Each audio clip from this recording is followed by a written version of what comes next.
Donc, dans votre approche, qu'est-ce que vous pouvez nous dire du féminin de la femme? Mais c'est vrai que, alors, il y a deux champs dans lesquels je vais vous répondre. Le champ officiel et dans ce que je vais dire à la femme, c'est un champ sur lequel je serai extrêmement prudent parce que nous sommes dans des époques où malheureusement on nous sert une espèce de soupe inimaginable sur ce qu'est la femme et le féminin, sur ces théories comme les théories du genre et un certain nombre de choses sur lesquelles je préfère ne pas donner mon opinion parce que ça me rendrait désagréable.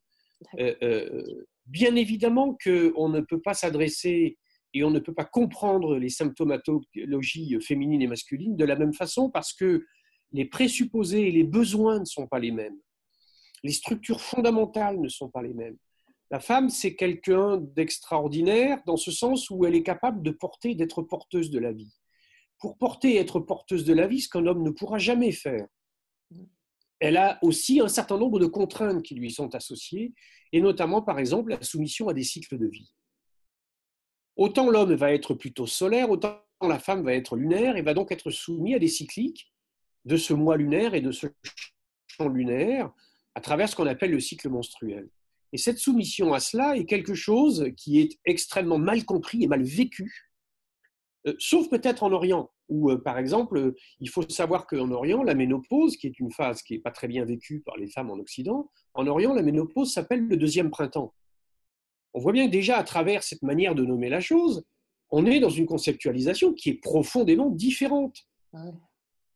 Parce que ça n'est pas vécu comme une perte de quelque chose, ça n'est pas vécu comme la perte de ce rôle archétypique qui est « je suis utile parce que je suis capable de donner la vie ». C'est au contraire quelque chose qui montre qu'on est tout à fait autre chose que simplement ce que l'on croit être, ce rôle, et cette possibilité de donner la vie et d'être mère. On est aussi fille et on est aussi femme à des moments donnés. Et donc, en fonction des moments où la personne vient me voir et en fonction du type de souffrance qui est le sien, je vais essayer de ramener la femme à reconstituer, à recoudre ces pièces du patchwork qui s'étaient peut-être un peu décousues et désolidifiées et à reconstituer quelque chose d'unique parce que ces trois dimensions-là sont fondamentales pour la conscience que la femme a d'elle-même.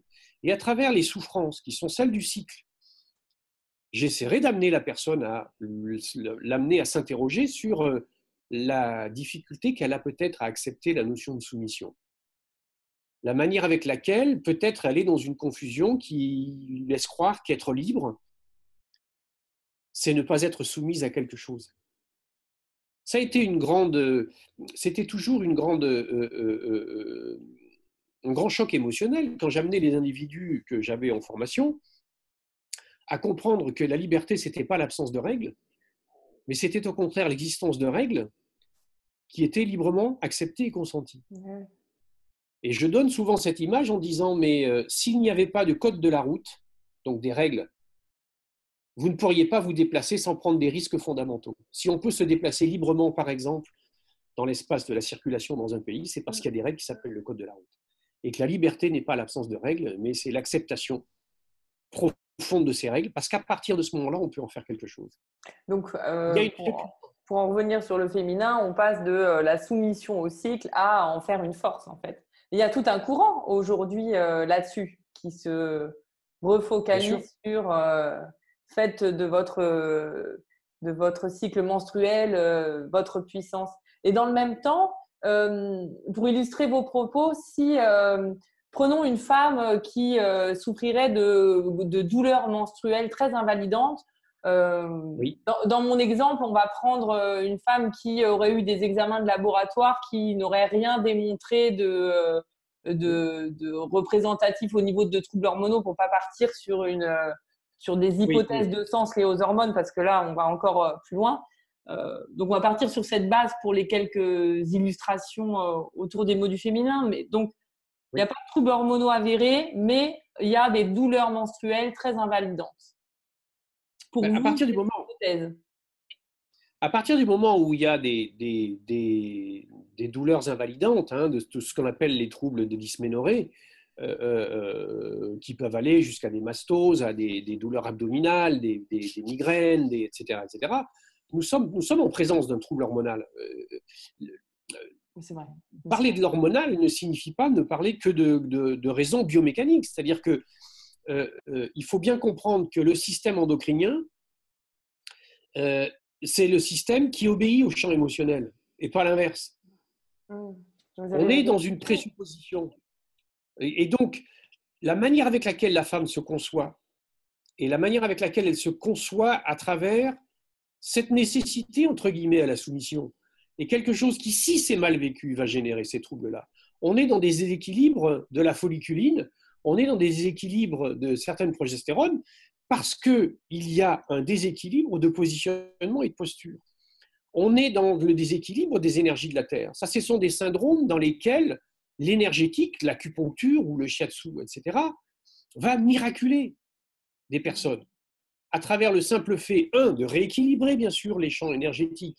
Il y a des points majeurs, comme le point numéro 6 de la rate, le point numéro 36 de l'estomac, qui sont des points qui vont libérer de ces tensions-là, qui sont des points ce qu'on appelle œstrogène-like et folliculine-like, qui vont donc avoir une action extrêmement forte. Il y a des huiles essentielles. Dans l'homéopathie, il y a des choses qui sont fabuleuses pour ça.